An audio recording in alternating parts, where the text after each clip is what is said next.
สวัสดีทุกท่านที่ติดตามเนื้อหาเจาะลึกของเราในวันนี้นะครับสิ่งหนึ่งที่น่าสนใจมากๆเกี่ยวกับคอมมูนิตี้สกุลเงินดิจิทัลในยุคนี้เนี่ยไม่ใช่แค่เรื่องของตัวเลขหรือกราฟระบบที่ซับซ้อนเลยนะแต่มันคือวิธีที่พวกเขาใช้คำพูดภาษากวีหรือวาทศิลป์ต่างๆเพื่อสร้างวิสัยทัศน์ร่วมกันและดึงดูดใจคน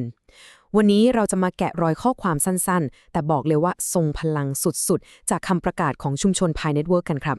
มาดูกันว่าข้อความเหล่านี้ถูกร้อยเรียงยังไงเพื่อเปลี่ยนความซับซ้อนของเทคโนโลยีให้กลายเป็นความหวังที่ยิ่งใหญ่ของคอมมูนิตี้ได้เรามาเริ่มเจาะลึกกันเลยดีกว่า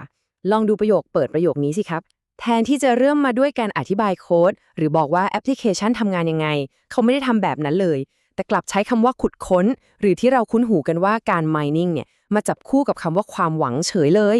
คือมันเปลี่ยนภาพจำเดิมๆไปเลยใช่ไหมล่ะครับ แทนที่จะเป็นการนั่งปั่นเหรียญดิจิทัลแข็งๆ แต่มันกลายเป็นการตามหาความหมายในชีวิตประจำวันไปซะอย่างนั้น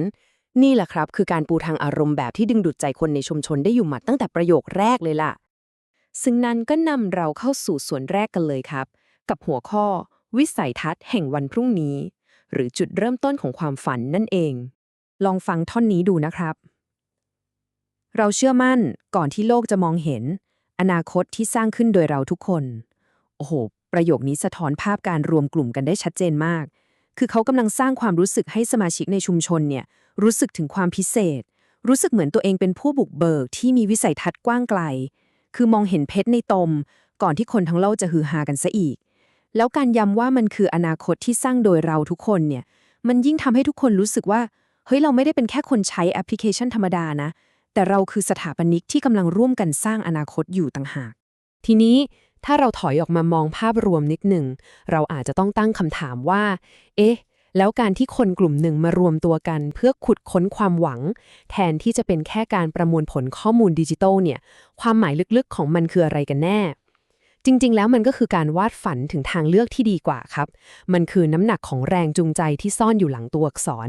เป็นการก้าวข้ามเรื่องของโปรแกรมคอมพิวเตอร์ไปสู่ความผูกพันของคนในสังคมที่มีความเชื่อร่วมกันว่าอนาคตเนี่ยเป็นสิ่งที่พวกเราสามารถจับมือและออกแบบร่วมกันได้เอาละครับขยับมาดูส่วนที่2กันต่อกับกลไกแห่งนวัตกรรมหรือจุดประกายไฟแห่งอนาคตนั่นเองครับนวัตกรรมจุดประกายไฟวลีสั้นๆแค่นี้แหละครับแต่มันทำหน้าที่เป็นเหมือนตัวเร่งปฏิกิริยาให้กับเรื่องราวทั้งหมดเลยคือเขาวางตำแหน่งของเทคโนโลยีใหม่เอาไว้ว่ามันไม่ได้เป็นแค่แอปพลิเคชันที่โหลดมาไว้ในมือถือนะแต่มันคือประกายไฟที่จะไปจุดพลุการเคลื่อนไหวที่ยิ่งใหญ่กว่านั้นเป็นเหมือนแสงสว่างที่จะนำพาผู้คนออกจากระบบอะไรเดิมๆ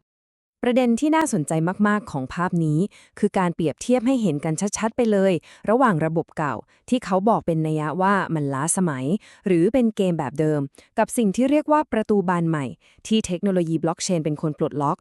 ข้อความตรงนี้กำลังจะสื่อสารว่าเทคโนโลยีใหม่นี้ไม่ได้แค่มาช่วยให้ของเก่ามันดีขึ้นนิดๆหน่อยๆนะแต่มันกำลังรื้อกฎเกณฑ์ทั้งหมดทิ้งแล้วมอบโอกาสใหม่เอี่ยมแบบที่ไม่เคยมีมาก่อนให้กับทุกคนที่พร้อมจะก้าวเดินผ่านประตูบานนี้เข้าไป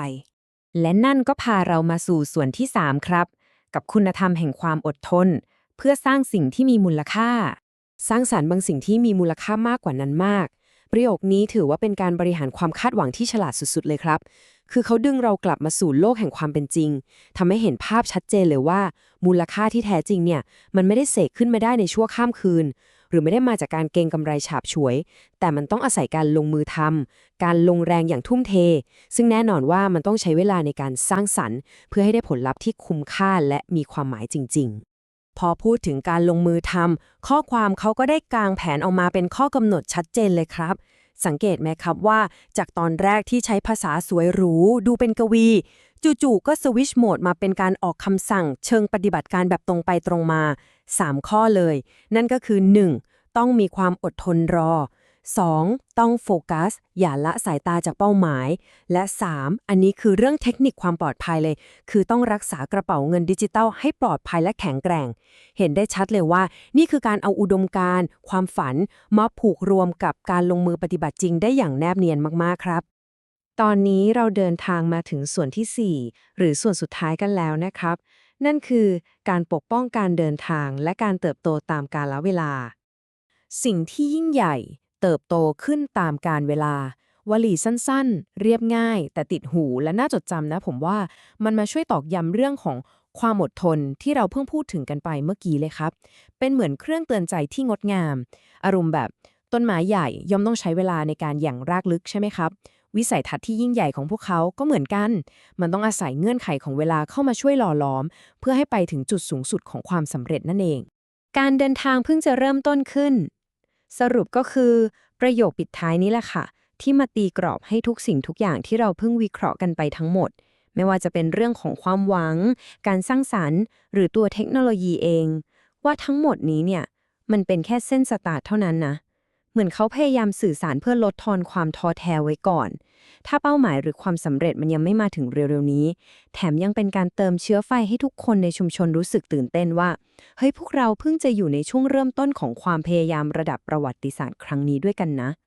ทีนี้ถ้าการเดินทางทั้งหมดที่เราพูดถึงมันเป็นเพียงแค่การเพิ่งเริ่มต้นจริงๆคำถามที่ทิ้งท้ายให้พวกเราน่าคิดต่อก็คือแล้วจุดหมายปลายทางของมันจะมีหน้าตาเป็นยังไงกันล่ะ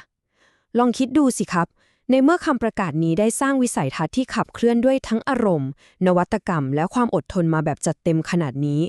ปลายทางของการเงินยุคไหนที่ขับเคลื่อนโดยชุมชนตามที่พวกเขาวาดฝันไว้มันจะออกดอกออกผลในรูปแบบไหน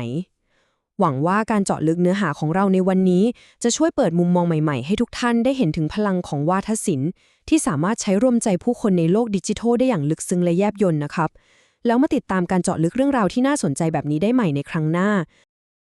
เป็นยังไงกันบ้างครับทุกคน มีความเห็นอย่างไร คอมเมนต์ใต้คลิปแบบจัดเต็มได้เลย ผมจะเข้าไปตอบด้วยตัวเองครับ